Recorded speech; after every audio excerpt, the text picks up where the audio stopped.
Selamat datang kembali di channel YouTube Kisah Para Leluhur Nusantara. Pada kesempatan ini kami hendak memberitakan tentang Alap-alap Laut Kidul karya Hoping Hu bagian 12e.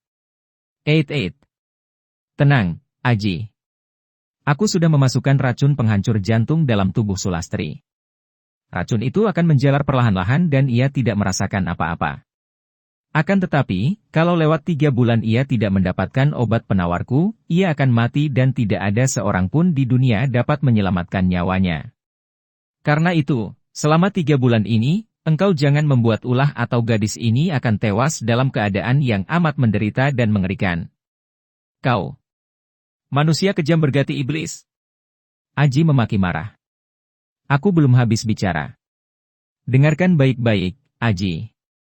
Aku akan membuat Sulastri sadar, akan tetapi beritahu kepadanya bahwa racun penghancur jantung itu bukan saja akan membunuhnya dalam waktu 3 bulan, akan tetapi kalau ia berani mengerahkan tenaga saktinya, tenaganya itu akan mempercepat jalannya racun dan ia akan mati seketika. Karena itu, jangan kalian berdua coba-coba untuk memberontak. Aji merasa tak berdaya sama sekali. Dia dan Sulastri sudah benar-benar terjatuh ke dalam tangan orang-orang yang amat jahat dan kejam. Dia harus bersikap cerdik. Dia menekan perasaan marahnya dan berkata, "Baik, sadarkanlah ia dan kami tidak akan melakukan perlawanan." Nah, begitu baru namanya Ujang Kasep, anak tampan. Nyi Maya Dewi tersenyum memuji. Kemudian ia menoleh kepada Banuseta dan berkata, "Raden, keluarkan obat penawarnya. Akan tetapi, ia akan kau berikan kepadaku, bukan?" Tanya pemuda jangkung itu. Rupanya dia sudah tergila-gila benar si Lastri. "Hus, Raden. Lupakah engkau akan tugas kita? Kita harus dapat menahan keinginan nafsu sendiri dan mementingkan tugas. Gadis ini mempunyai rahasia yang teramat penting. Ia sama sekali tidak boleh diganggu sebelum dihadapkan Kapten De Vos, sebelum menceritakan rahasia itu, mengerti?" Raden Banutirta menghela napas panjang. Dia merasa menyesal sekali telah terlibat dengan urusan menjadi telik sandi membantu Kompeni Belanda karena merasa tidak bebas dan harus menurut perintah. Akan tetapi dia pun maklum bahwa berkhianat merupakan bahaya maut. Pihak Kompeni Belanda memiliki banyak antek yang berbahaya. Baru Nyi Maya Dewi ini saja sudah amat berbahaya. Dia lalu mengeluarkan sebuah botol kecil berwarna hijau. Dibukanya tutup botol itu dan botol itu dia dekatkan lubang hidung Sulastri sehingga dengan sendirinya isi botol tersedot ketika gadis itu bernapas. Aji memandang penuh perhatian, bersiap siaga. Kalau sampai Sulastri tewas atau terancam kehormatannya, dia pasti akan mengamuk dan mengadu nyawa. Dia melihat Sulastri menggerakkan kedua tangannya, kemudian berbangkis 3 kali, membuka matanya. Agaknya begitu membuka mata, gadis itu menyadari keadaannya dan ia sudah melompat dengan cepat sekali, siap untuk berkelahi. Melihat ini, Nyi Maya Dewi dan Raden Banuseta cepat melangkah mundur, menjauhinya. Melihat Sulastri bersiap hendak menyerang, Aji cepat melompat mendekati. "Lastri, jangan." Dia memegang lengan gadis itu. Sulastri memandang Aji dengan alis berkerut, matanya mencorong memandang ke arah 4 orang lawan yang kini sudah berdiri berjajar itu. Hatinya lega melihat Aji dalam keadaan selamat. Ia tidak ingat lagi apa yang telah terjadi dengan dirinya. Yang diingat hanyalah bahwa ia dan Aji menghadapi 4 orang lawan yang tangguh. "Mas Aji, apa maksudmu mencegah aku? Mari kita hajar mereka." Mana pedangku?" "Hai hai hi. Pedangmu dan keris Aji sudah berada di tanganku, Sulastri," kata Maya Dewi mengejek. "Mas Aji, mari kita gempur mereka. Dengan tangan kosong aku masih sanggup untuk menjebol dada nenek genit itu." Sulastri berseru marah. Terdengar Nyi Maya Dewi tertawa terkekeh-kekeh dan Aji teringat ancaman wanita itu tadi. Maka dia cepat berkata, "Jangan Lastri, jangan melawan dan jangan mencoba untuk mengerahkan tenaga saktimu." "Kenapa?" Sulastri bertanya penasaran dan ia mencoba untuk mengerahkan tenaga saktinya. Akan tetapi segera ia mengeluh kesakitan dan mukanya berubah pucat, bibirnya si tarik menahan rasa nyeri yang menusuk jantungnya sehingga tangan kirinya bergerak menekan dada kirinya. Kembali terdengar suara Nyi Maya Dewi tertawa terkekeh. Aji memegang lengan Sulastri dan menekannya agak kuat. "Lastri, dengar baik-baik. Kita sudah tertawan, tidak berdaya. Mereka telah memberimu racun penghancur jantung. Kalau kau kerahkan tenaga saktimu, engkau akan tewas. Engkau akan bertahan selama 3 bulan maka jangan melawan. Sulastri memandang kepada 4 orang itu dengan mata mencorong penuh kemarahan. Akan tetapi apa yang mereka kehendaki dari kita? Rahasia kita, Lastri. Engkau tahu akan rencana penyerangan Mataram kepada Kompeni Belanda dan aku tahu akan keadaan kekuatan pasukan Mataram. Diam-diam Aji memberi isyarat dengan tekanan-tekanan pada lengan gadis itu yang masih dipegangnya. Tentu saja Sulastri merasa heran mendengar ucapan itu karena sesungguhnya ia sama sekali tidak tahu menahu tentang rencana penyerangan Mataram. Akan tetapi ia adalah seorang gadis yang cerdik. Tekanan-tekanan pada lengannya itu membuat ia mengerti bahwa itu merupakan isyarat. Kalau begitu mengapa? Bersikap pura-pura memang menyimpan rahasia itu? Mereka ingin agar kita mengaku tentang rahasia itu. Akan tetapi kita tidak boleh bodoh. Kita tidak akan mengaku sebelum mereka memberimu obat penawar racun, dan sebelum mereka membebaskan kita. Rahasia itu harus ditukar dengan pembebasan kita. Begitukah? Sulastri memandang kepada Nyimaya Dewi dengan mulut tersenyum mengejek dan mata menantang. Hei, nenek genit satu, aku Sulastri bukan orang yang takut mati. Kalau engkau tidak memberi obat penawar dan membebaskan kami, aku tidak sudi membuka rahasia itu. Biar aku mati, akan tetapi Batavia pasti akan hancur diserang Mataram dan engkau, nenek genit pengkhianat bangsa ini, akan ditangkap dan dihukum gantung kaki di atas kepala di bawah, dihukum picis. Setiap orang lewat akan diharuskan mengerat kulit daging lalu mengoleskan asam dan garam pada lukanya. Ancaman Sulastri itu mengerikan sekali. Hukum picis yang dimaksudkan merupakan hukuman yang paling sadis dan mengerikan. Terhukum akan diikat di tepi jalan perempatan dan di situ disediakan pisau, garam dan asam. Setiap orang lewat diharuskan menggunakan pisau untuk menoreh tubuh si terhukum sampai terluka berdarah, kemudian mengoleskan asam dan garam pada luka itu. Dapat dibayangkan betapa tersiksanya si terhukum dan dia akan menderita hebat dan mati sedikit demi sedikit. Bergidik juga Maya Dewi membayangkan hukuman seperti itu. Akan tetapi ia menutupi kengeriannya dengan senyum mengejek. Jangan khawatir, Neng Dulis, Nona cantik, asal engkau dan Aji tidak banyak tingkah dan di depan Kompeni mau membuka semua rahasia itu, kalian berdua pasti akan dibebaskan dan aku akan memberi obat penawar untukmu. Rombongan itu lalu membawa kereta yang tadinya mereka sembunyikan dalam hutan itu. Mereka memang sudah mempersiapkan segalanya. Kuda milik Aji lalu dipasang di depan kereta, menambah 2 ekor kuda yang sudah ada. Kereta itu cukup besar. Raden Banuseta menjadi kusirnya. Aji dan Sulastri duduk di dalam dijaga oleh Ki Harya Bakawulung, Aki Somat dan Nyimaya Dewi sendiri. Nyimaya Dewi sudah merasa yakin bahwa 2 orang tawanan itu tidak akan membuat ulah karena keadaan Sulastri membuat mereka sama sekali tidak berdaya dan tidak berani memberontak. Sementara itu, diam-diam Aji dan Sulastri juga memutar otak untuk mencari jalan keluar agar dapat membebaskan diri. Untuk sementara mereka merasa aman. Dengan adanya rahasia tentang Mataram yang mereka miliki seperti disangka oleh para antek Kompeni Belanda itu, mereka tidak akan diganggu. Bahaya maut yang mengancam nyawa Sulastri juga baru akan tiba 3 bulan kemudian dan sementara itu mereka akan mencari jalan dan melihat perkembangannya nanti. Di sepanjang perjalanan itu, Aji dan Sulastri memperhatikan keadaan para penawan mereka. Dari sikap mereka, tahulah Aji bahwa yang menjadi pemimpin adalah Nyimaya Dewi walaupun bukan wanita itu yang paling sakti di antara mereka. Juga dia dapat mengerti bahwa Ki Harya Bakawulung mau menjadi antek Kompeni karena rasa bencinya terhadap Mataram. Tentang Aki Somat, dari sikap dan pembicaraan mereka, dia tahu bahwa kakek ini adalah seorang yang mudah terpikat oleh Raja Brana, kekayaan, dan kedudukan dan dia mau menghambakan diri kepada Kompeni Belanda tentu karena ingin memperoleh harta benda dan kedudukan. Yang masih menjadi teka-teki baginya adalah pria berusia 40 bertubuh jangkung itu. Dia tidak pernah mendengar namanya disebut, Nyimaya Dewi hanya memanggilnya dengan sebutan Raden saja yang menyatakan bahwa orang itu tentu masih keturunan bangsawan. Karena orang itu duduk sebagai kusir di depan kereta, maka Aji tidak dapat menilai lebih lanjut. Akan tetapi dia mencatat bahwa pria itu mempunyai niat kotor terhadap diri Sulastri. Pria itu agaknya tergila-gila kepada Sulastri dan kalau diberi kesempatan, tentu Sulastri berada dalam bahaya, Untunglah bahwa Nyi Maya Dewi menganggap Sulastri menyimpan rahasia yang amat penting sehingga untuk sementara Sulastri aman dari gangguan pria berpakaian mewah itu. Setelah rombongan tiba di Sungai Serayu, ternyata di situ telah siap anak buah Nyi Maya Dewi dengan sebuah perahu besar untuk menyeberangkan semua penumpang berikut kuda dan kereta. Akan tetapi Nyi Maya Dewi berkata kepada 5 orang anak buahnya yang berada di situ.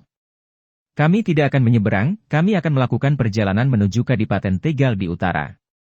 Akan tetapi 2 orang harap cepat memberi kabar ke Cirebon dan membawa suratku, kalian tahu kemana suratku harus disampaikan.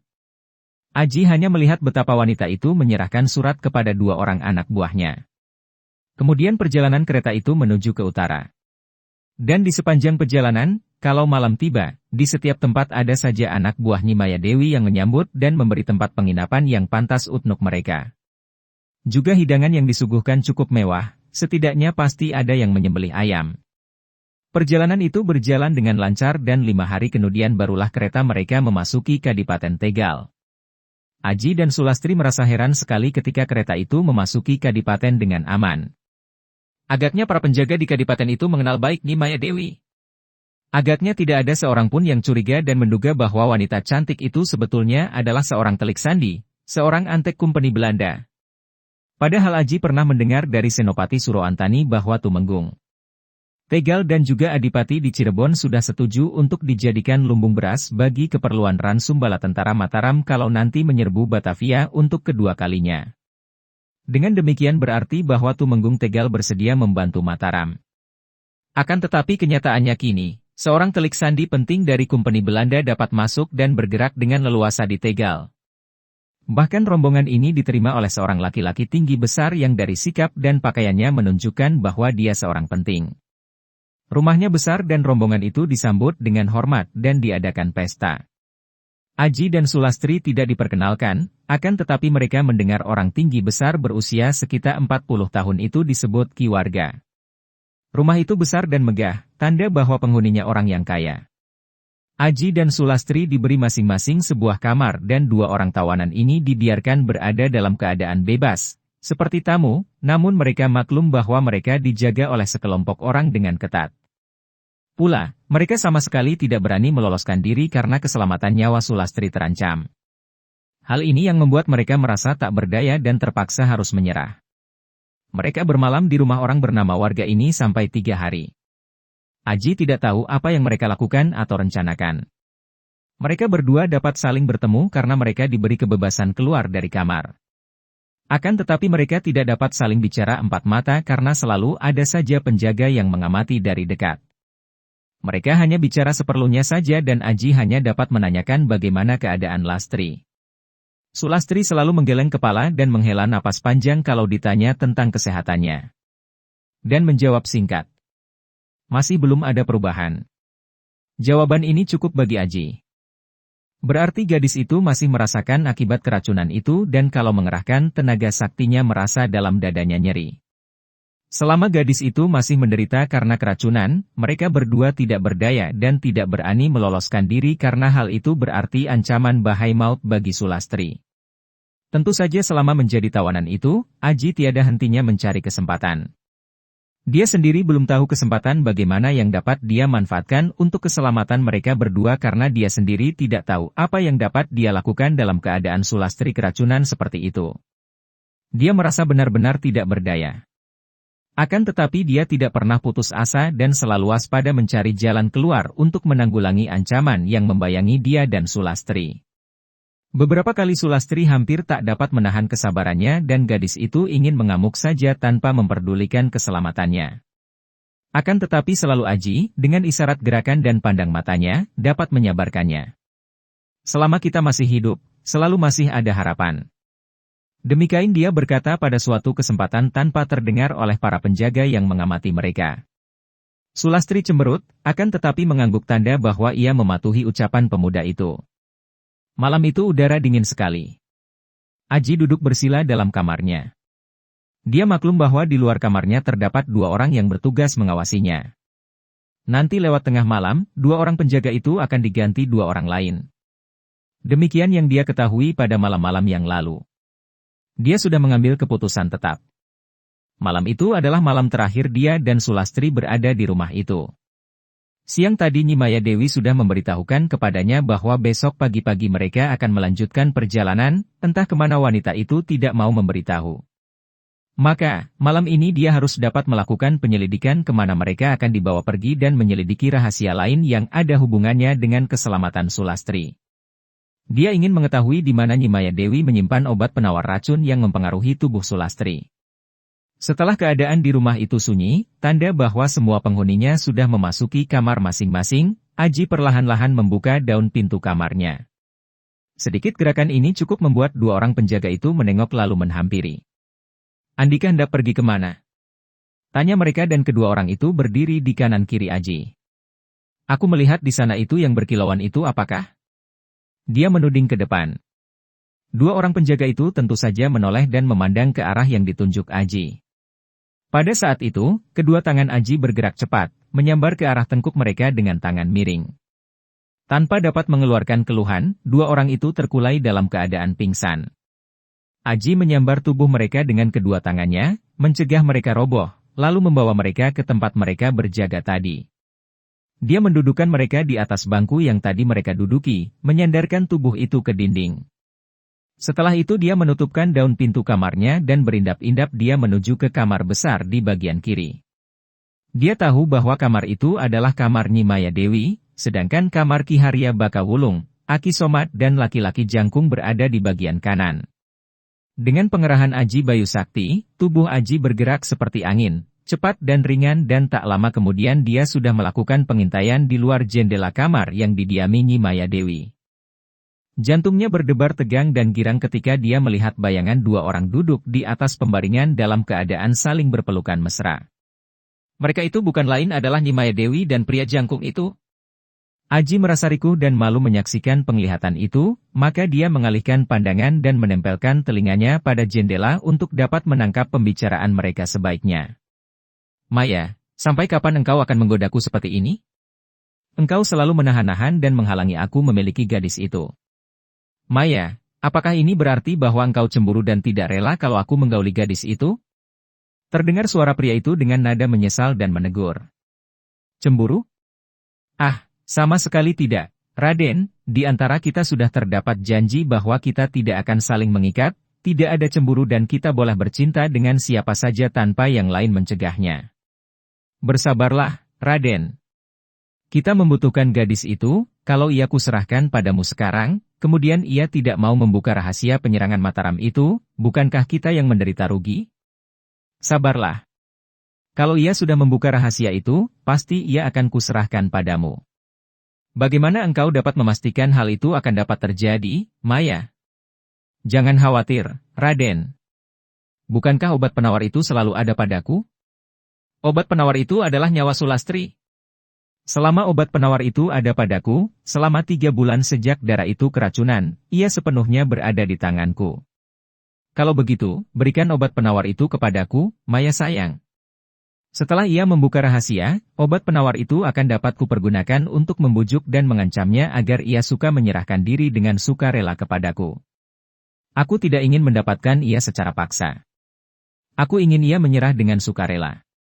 Para pecinta YouTube para leluhur Nusantara, kiranya cukup sekian dulu, silahkan ikuti kisah alal-alap Laut Kidul bagian selanjutnya di waktu dan jam yang sama. Ikuti terus kisah-kisah kami yang terupdate, terpercaya dari berbagai sumber, dengan cara klik subscribe dan juga loncengnya, agar Anda selalu mendapatkan notifikasi jika channel YouTube ini mengupload video berita terbaru.